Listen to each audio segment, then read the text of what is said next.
یہ جو ہم نے رسمیں بنائی ہیں نا تھوڑی تھوڑی کہ اتنا کر لیا تو ٹھیک ہو گیا، اتنا کر لیا تو ٹھیک ہو گیا، اس سے حضور راضی نہیں ہوتے۔ میں نہیں جاتا، میں جا کے کسی کا دروازہ کھٹکھٹا کے نہیں کہتا نماز پڑھا کرو، مسجد آیا کرو، ہم نہیں جاتے۔ بلکہ ہم لوگوں نے تو ایک مسئلہ یاد کر لیا ہے کہ جو ہوتے ہیں نا پیاسے، وہ کنویں کے پاس خود آتے ہیں، لیکن رسول پاک خود تشریف لے جایا کرتے تھے، نبی پاک۔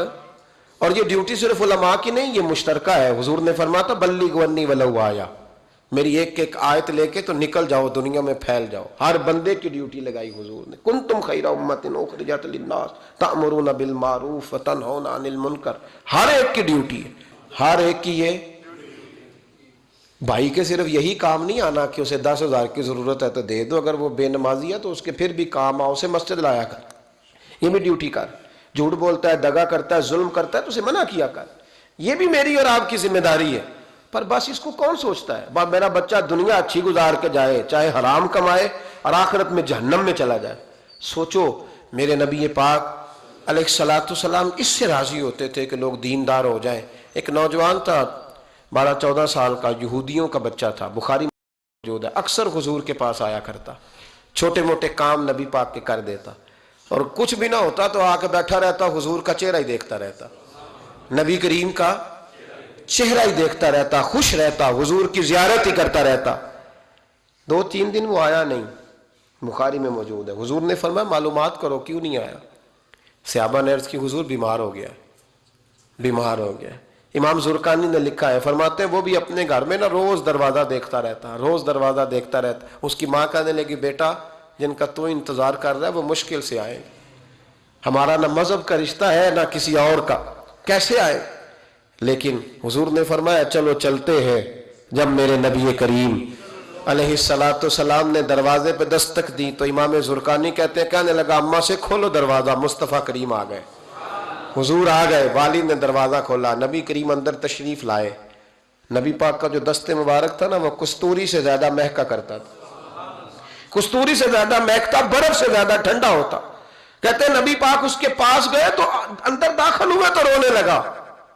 حضور نہ سرانے والی سائڈ پہ بیٹھ گئے، اس کا سر اٹھا کے گود میں رکھا، اور جب اس کے بالوں میں حضور نے دست مبارک پھیرا تو اس کی ماں اور باپ کی آنکھوں میں بھی آنسو آ گئے۔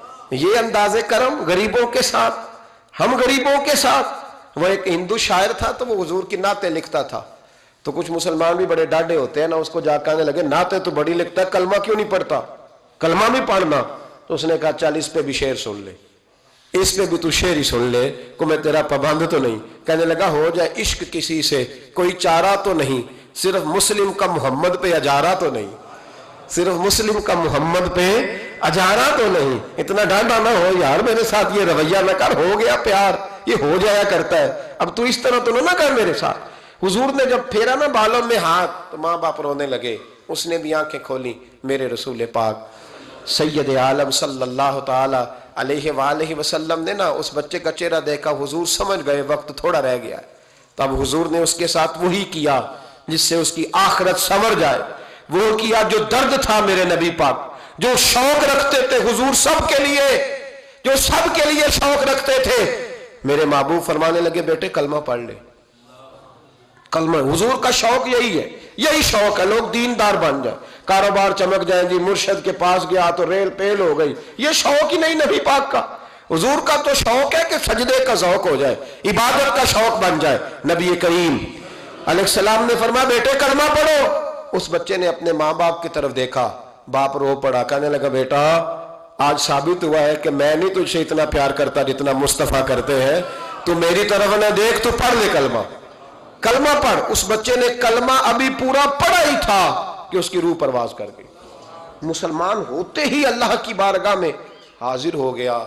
نبی کریم صلی اللہ تعالی وسلم نکلے، آنکھوں میں آنسو تھے، لبوں سے مسکرا رہے تھے، اور حضور فرمانے لگے اللہ کا شکر ہے جس نے میری وجہ سے اسے جہنم سے آزاد کر دیا، کہ دوزخ سے بچ گیا، یہ شکر ہے۔ شکر اس بات کا کرو کہ کوئی ہماری وجہ سے دوزخ سے بچ جائے، دوزخ سے بچ جائے۔ باقی تو سارے کام چلتے ہیں، دنیا داری تو ہوتی ہے، کوئی بندہ جہنم والی سڑک پہ نہ۔ ایک بات اور سنیں اور اس کو نا اپنے دل میں جگہ دیں، نبی پاک علیہ السلام کی جو خواہش تھی نا ہمیشہ سے، وہ یہ تھی کہ لوگ سنوریں، لوگ دین پر عمل کریں. ایک گروہ تھا صحابہ کو، ان کو فرمایا کہ فلاں جگہ جہاد کے لیے جانا ہے تو جمعہ وہاں جا کے پڑھنا. یہ لوگ جو مفت کے لاڈلے نہیں بن جاتے، فری کے، نہیں جی نہیں میرا عشق نہیں اجازت دے رہا. بھئی تو تیرا کس طرح کا عشق ہے؟ تو بات مان کہ نہ ماننا عشق ہے جی میں لاڈلا ہوتا ہوں. یہ کس طرح کا لاڈلا؟ لاڈلا تو وہ ہوتا ہے جو تابع دار ہوتا ہے، جو ابرو کا اشارہ سمجھتا. نبی کریم نے فرمایا صحابہ سے، فرمایا جمعہ وہاں جا کے پڑھنا. بہت سارے لوگ چلے گئے تو چند لوگ رہ گئے. جمعے کی نماز کے بعد حضور نے پوچھا، گئے نہیں؟ عرض کی حضور دل میں خواہش آئی تھی کہ اتنا بڑا جمعہ کیسے ملے گا برکت والا، تو یہاں جمعہ پڑھ کے ہی چلتے ہیں تاکہ ہمیں اتنے ہمارے نصیب کھل جائیں کہ حضور کے پیچھے جمعے کی توفیق ہو جائے. حضور پیار بڑا تھا، آپ کی اقتداء میں جمعہ پڑھنا تھا. پتہ لفظ کیا ہے حدیث کے؟ حضور فرمانے لگے اگر تم میری بات مان کے وہاں جا کے جمعہ پڑھتے تو مجھے زیادہ خوشی ہوتی. نبی پاک صلی اللہ تعالی وسلم کی یہ خواہش رہی، حضور کا یہ ذوق رہا. اس ذوق کے لیے نبی پاک علیہ السلام عکاظ کی منڈیوں میں بھی گئے. اس ذوق کے لیے نبی پاک علیہ السلام میلوں میں بھی گئے. لوگوں کو کھڑا کر کر کے روک روک کے کہا دین قبول کر لو.